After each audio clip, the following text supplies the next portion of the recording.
Hello, everybody. Dave Neal here, stand-up comic, host of Bachelor Nation News. Happy hump day to all of you guys out there. And we've got an unproblematic update. That's right.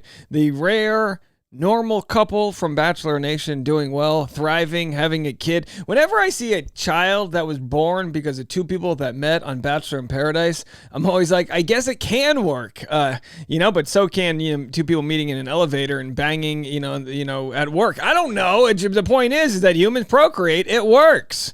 Just in a lot of cases in Bachelor Nation, they never make it down the aisle because what works on the beach doesn't always work elsewhere. Let's get into it. Follow me on Instagram at DNeals, patreon.com/Dave Neal for behind the scenes Bachelor content, or if you just want to put a little bread in my tip jar, you can do it that way. All right, so who are these couple? Let's get into it. Back in 2018, Bachelor in Paradise's Astrid moved to Canada to be with boyfriend Kevin, and because she now gets free health care. Cue the people, well, the health care up there is not that bad. Sometimes you have to wait 2 weeks before. It's like, listen, come down to the States, get a nosebleed, and then go bankrupt and talk to me, okay? All right, so anyway, they moved in 2018 to Canada, and she said, this summer I took a chance, quit my job, packed up my apartment. 6 months later, this pod storage box and I are getting shipped to Canada, and there they are. So how have they been? We're going to get to the update. They shared their magical wedding they just had, and also discussed their fertility journey. All right, we'll get into that in a second, and of course, they got married. Let's see the details here. That's the wrong one. Let's see. Hold on. One tab here. 1 second here. There it is. Their beautiful wedding photos. Bachelor in Paradise alums Astrid and Kevin officially wed in dreamy Florida ceremony. The Bachelor Nation stars Rachel Lindsay and Blake Horstman were among those who helped celebrate the couple who got engaged in August 2019 and welcomed their son August in November. Wait. They got engaged in August, and then they named their kid August? Am I reading that right? I mean, the kid's lucky he was born in August. No, he was born in November. Anyway, I don't know. They should name the kid when they procreated. It's like Tuesday. Why should you name Tuesday? Well, my parents met, and they went to the boom boom room. Anyway, okay, so let's get into it. Here are the two clips we're going to share. The first about their magical wedding, and then after their fertility treatment issues. Your wedding day, how was that? Looked beautiful. It was magical. The planning part of it was very intense, but then the day of, it was all worth it. So, Joe, as you guys started planning, just try to remember that. It was honestly the second best day. I can't say it was the best day because we have August, but second best day for sure. Yeah, we had it planned in the fall of 2020, and then obviously we had to postpone it a couple times. Why? What happened? I haven't heard. So I think when we first planned it, we planned it to be pretty big. And I think 2 years later with like a 1-year-old son, if we were to start from scratch, we probably would have made it a lot smaller. But all the vendors, no refunds kind of thing. So we just had to give her. And it was I feel like most people were ready to travel and have some fun. So it was good. Oh, so that's how that worked. You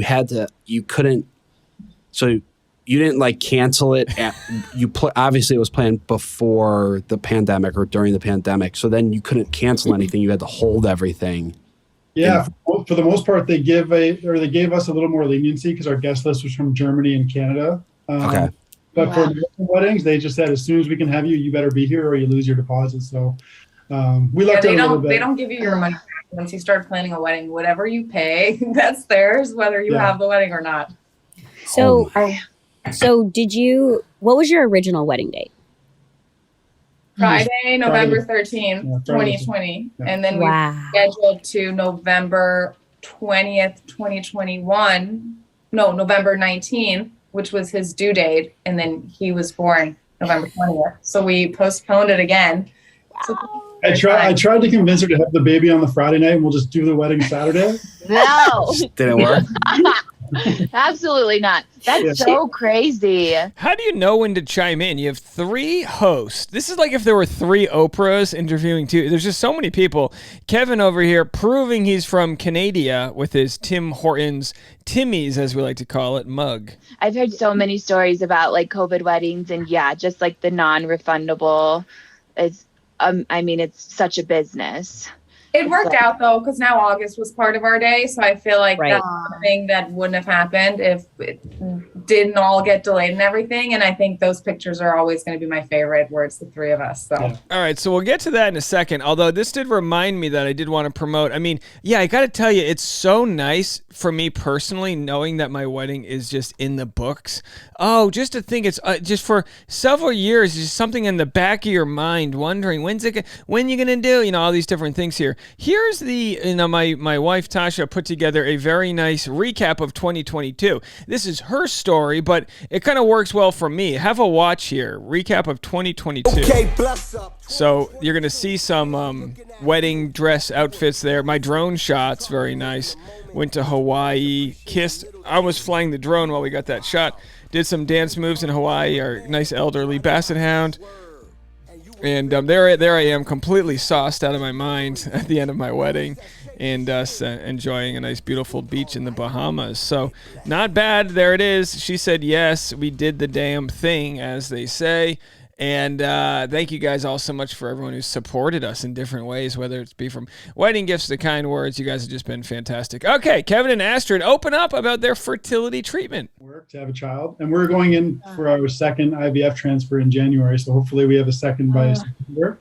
Yeah. Good luck. We have two embryos. We have 2 embryos left, so we got 2 cracks at it for hopefully a sibling. Oh, good. Now, I don't mean to trigger anyone. This is obviously a difficult conversation for some people to have with fertility journeys, sometimes being complicated issues here. Does this mean she has 2 embryos left? Does that mean that they're done? That's it? She's got 2 in the bullpen and that's it? The stakes are pretty high here. But it is, Joe, it is so much work, dude. It is like I go to the fire hall to relax. Do you ever? Yeah, like do you guys sleep? So we're lucky on that front. He's a good sleeper. Does he sleep at night? Yeah, he'll do the 7 till 7. Oh wait, they're saying it's work having a child. I thought he was saying it's work with his fertility journey. And I'm like, is he saying it's exhausting having sex? Is that what he's saying? No, I think he's saying having a kid. Oh, that's amazing. That's really, really great. Such a blessing. We put him down and we have a glass of wine and we have dinner. Or And bottle of wine. It's nice. Do what you got to do. Isn't it funny? Putting a kid down is just putting them to bed for the night. Putting an animal down is killing them. It must be weird if English isn't your first language and someone's like, I'm going to go put my dog down. Why are you so sad? We killed him. No, I'm just putting. No, I don't know. Yeah. So what's the plan? Are you planning on trying to get pregnant right now? Are you starting? So Nice. I'm literally picking up my medication for it next week, and then just my next cycle, I start the meds, and then I go in on day 10 to get my lining checked, and then they schedule me after that and put a little frozen wet baby in there and hope for the best. Hopefully, she said put a frozen wet baby in it. She said it like they're baking croissants. Put it in there, give it 22 minutes, put it on high, and put some butter on top. I don't want to sound too stupid here. Please. But so IVF. Why stop now? The start of that. IVF. Yes. Okay. So the start of that is when you freeze your eggs, correct? Yeah. IBS? Yeah. So when we did it, we took my eggs and we immediately inseminated them with his sperm to make the embryos. Okay. We had all of those embryos tested. We had like 6 good ones. Out of those 6 good ones, 3 were actually like grade A embryos that they think would stick. Grade A. So the first one with the highest percentage of everything was August. So that's grass fed. The one they implanted. We had 2 more frozen after that. So now they're picking like the second strongest embryo. It's all like between the 2 of them. So she's gone through the hardest part, which was the retrieval and the fertilization and everything. So now we just have 2 in the freezer, basically. Isn't it wild, like the way technology's getting? You'll be able to be like, give me the embryo with the nicest hair. I don't care if he's short, tall, I don't care. I just need him to have nice hair. That's going to be, that's going to be his key to success. Give me an embryo that might dabble in power recapping. And we get to try in January. If that for some reason doesn't work, we try again in February. And if that for some reason doesn't work, we'll either have to start over. Okay. Yeah. Wow. So what are the? Go ahead. Oh, I was going to say, when did you freeze your eggs? We just couldn't get pregnant for the first year of us trying, and so we sought a fertility doctor, and we did 2 IUIs. My second IUI, I had an ectopic pregnancy, so then they said after that the chances of having that again, is really high, which ectopic, like it can get stuck in your tubes and your tubes can rupture.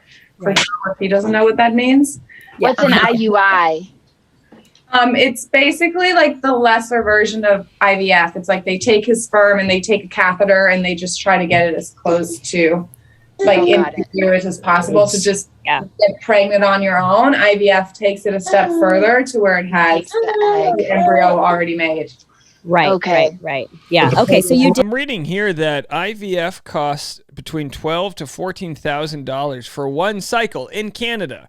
Again, I don't know where they live. Chances are they're getting it for free or it's at a discount. Did it? So you guys did it when you were actually ready to start. Well, when you guys were trying, and then you guys said, "Okay, let's do it this way." And we tried for a year, and I mean, being a firefighter, it's like a big high school at work where you talk to everyone, and everyone just seems to gossip a lot. And I found out so many guys couldn't have kids on their own, and they were using all this extra help. And one day I said to Astrid, like, I was getting sick and tired of seeing that face on her, you know, when she'd come down sad once a month where it didn't work.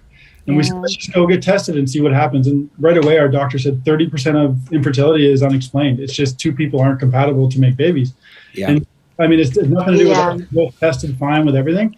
And she said, sometimes you just need help. And she recommended we go try for another 6 months or 8 months. But she goes, if you have the means and you want to just get ahead of it, do it now. And we just ended up saying, screw it. You know, I'm mid 30s. She was late 20s. And we said we really wanted to do it. So we just decided to go for it. But I have a lot of empathy now for anyone really trying, because I realized the amount of stuff she put herself through just to have him is unbelievable what they do. You know, and also the other thing that we don't mention is like Kevin said there, when people don't talk about these things, you as a man, you might think that you're not a man because you can't get someone pregnant. As a woman, you think, oh my gosh, I can't do this job. My husband's going to want to leave me for someone else. These are things people think about when they feel all alone, but it's important to remember that it's more common than not that these struggles can happen. It's very fascinating because we're not trying to have a baby, but we're not. And for the first time, you know, you spend your whole life trying not to, have an unplanned pregnancy. You know, you're like, well, let's see if these puppies can fly. What can we do here? You know, I don't know. Let me know what you guys think. Keep it kind in the comments section. But congrats on the wedding, and good luck to them. If they need any extra help, maybe with their treatment plans, put on Bachelor Rush Hour, my podcast. I've been known my voice is able to soothe a soul or two and might help you guys out. All right, folks, we'll see you in a little bit.